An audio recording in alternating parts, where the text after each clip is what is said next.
Hey everyone, it's Sarah. Welcome back to my channel. If you are new here, this is my driver deep dive series where I take your suggestions of which drivers you would like to know more about and take a look through their social media and what they get up to in their spare time when they're not on the track.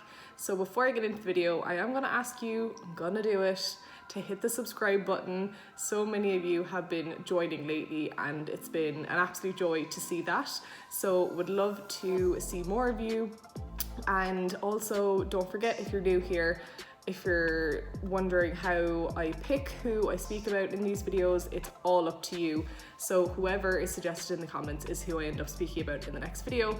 So make sure to like and subscribe. So you probably noticed that in the last couple of videos, we have just so happened to be talking about drivers that have been on the grid for quite a long time, whether that's Kimi, Seb, Lewis. We're kind of on that trend at the moment. And another suggestion came in, and this time it was Fernando Alonso. So I decided to pair him up with his Alpine teammate Esteban Ocon because I actually really love their partnership and I think they've worked super well so far this season. So I thought it'd be cool to do a quick little comparison between the two teammates. And let's not forget as well Alonso's iconic quote of "Tell Esteban to defend like a lion" back in Qatar. I think we all loved that. So yeah, without further ado, let's get into this and find out a bit more about both drivers. Quick Google will obviously tell you that Fernando Alonso has been on the Formula 1 grid since back in 2001. Yep. And he has won 2 back-to-back World Driver Championships in that time, but he was out of the sport as well, similar to Kimi Räikkönen, for 2 years. His period out of the sport was between 2019 and 2020, so he literally just made his triumphant comeback this year, and I would call it triumphant, to be honest, considering he was out for 2 years, is probably towards the end of his career, and also just isn't in a top car. He's really got the most out of that Alpine. So similar to a lot of the other drivers, I would say that over the years Fernando has definitely mellowed. We talked about this with Seb, and again, I think it's a lot to do with the fact that the drivers who started in the early 2000s didn't have that same pressure and expectation on their time and sort of performing almost in front of the media and sharing a lot about their lives that they wouldn't have done previously. So again, Fernando was part of that kind of cohort who had to come through that and figure out what that meant for them.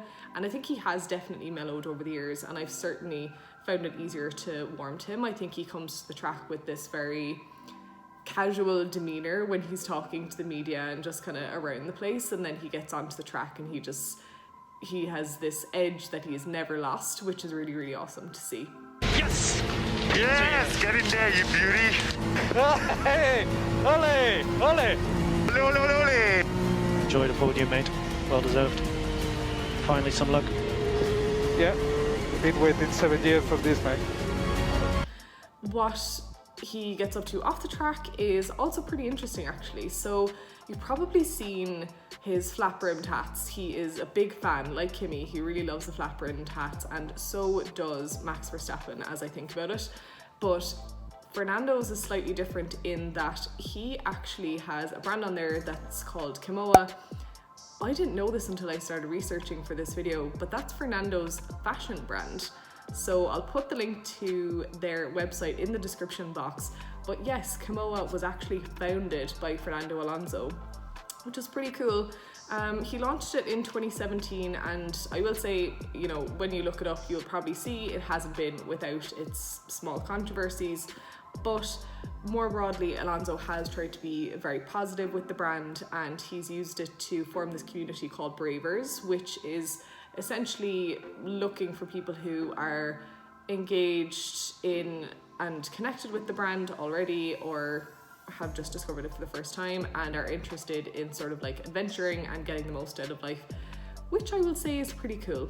And the other awesome thing that just happened with them recently, which you'll see on his Instagram if you scroll back a little bit, is that they launched their flagship US store in Miami in October, which is pretty cool. So they came from obviously Spain, and now have a bricks and mortar store in the US. All right, so we all know there's a bunch of race content on every F1 driver's Instagram. Okay, agreed. But let's get into some of Fernando's hobbies and other little bits and pieces. So I did not know this, but Fernando has a partnership with a company called Sun Reef Yachts, who are actually sort of all about making yachting more green and sustainable. So Fernando owns a catamaran, which again, another fun fact that I did not know before researching this video. And he's bagged himself a partnership with this company. And I mean, sure, if I owned a catamaran, I would want it to be sustainable. Wouldn't we all? Another hobby that Fernando is actually quite well known for is his love of cycling. So he absolutely loves cycling. He actually had a bit of an accident back in February of this year that he had to work really hard after to rehab and get sort of back into shape and back into full health before he was able to start the 2021 season. And he actually broke his jaw in an accident while he was biking. So he's pretty serious about it and has been back on the bike since. So that accident luckily has not sort of tamed his love for cycling, which is good to see. And I always like to mention this because people seem to be very interested in it.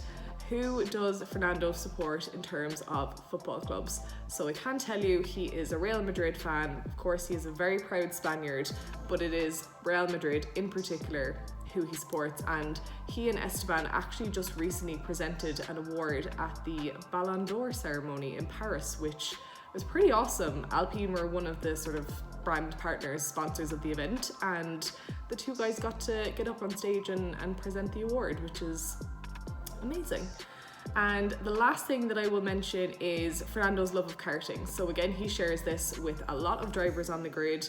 The vast majority of them at some point will have had to come through the ranks through karting and would have started there.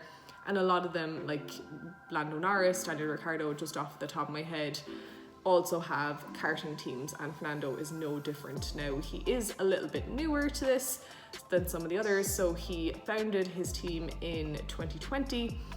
But they have actually racked up a pretty impressive amount of wins in that time. So I'll also put the link to their Instagram in the description box and you can go and check them out. Esteban, poor Esteban. Before I start anything about like his hobbies and stuff, can we just agree that even the die-hard Mercedes fans out there, please, can we all just agree that we're absolutely gutted that he missed out on that third place on the podium last weekend? I mean, pipped at the post is quite literally what happened, and Bottas just caught him in the last second. Absolutely heartbroken for him. Yeah. But moving on, a lot of people still kind of think of Esteban as sort of a newer driver on the grid, but he's actually been around for over 5 years, and he did get his first official race start back in 2016. So he does have a bit of time under his belt, and he is now obviously racing full-time at Alpine, but additionally he is part of the kind of Mercedes environment as well. And you know, not every driver who is in that type of position eventually gets to race for the team that they are with in that case, but I think there's potentially a future for Esteban there. I think he's part of a crop of young drivers who, once sort of the older cohort starts to retire, I think those seats will definitely free up, and there is potential for Esteban there, but we'll have to wait and see what happens in the future. So again, like many other F1 drivers, Esteban loves to get out on the water. If you scroll through his Instagram a little bit, you'll see that he was actually jet skiing with Mick Schumacher just recently, and hoverboarding also, which I think I'd only ever seen someone do that once ever before I saw the video on Esteban's Instagram. So definitely go and check that out. It is very, very cool. And he also shares an interest, again, like I said, he is part of a kind of younger cohort of drivers right now, and he shares an interest with them in gaming. So he has a couple of videos on his Instagram that you'll find where he's gaming, especially with Carlos Sainz. There's a recent one from Carlos there recently. And Esteban loves Gran Turismo. He absolutely loves that game.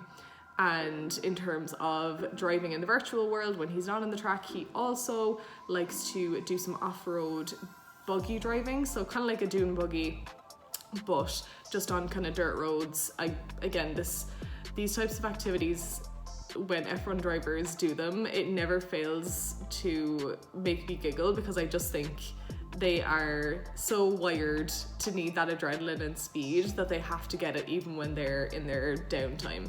So Esteban is no different. We're not surprised about this.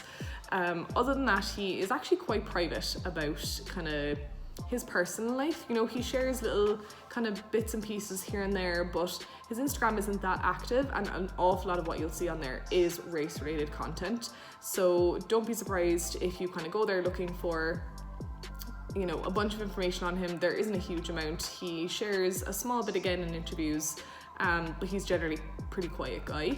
And one thing I wasn't able to find out, and I dug and dug on this, you guys, so please do, if you know this information, put it in the comments because I'm very curious. I was not able to find out who Esteban supports as a football team. So I know obviously that he is French. He has said before that his ideal city to live in was Paris. So there's maybe a possibility there that he's a PSG fan, but I don't know. And I would have thought that during the Ballon d'Or, you know, hullabaloo, this information would have come out, but it did not. So please, again, do put that in the comments if you know the answer. Okay, so that's everything that I've got for you on Fernando and Esteban. As you all know, as I mentioned at the beginning of this video, with this driver deep dive series in particular, I literally I film by what you all put in the comments as your suggestions for what you want to see next. So please make sure to leave a comment down below about who you would like to see in the next episode of this series, and then just watch the space. Essentially, it's probably going to come out the following week. But until then, I hope you all take care, and I'm excited to see who you all come up with.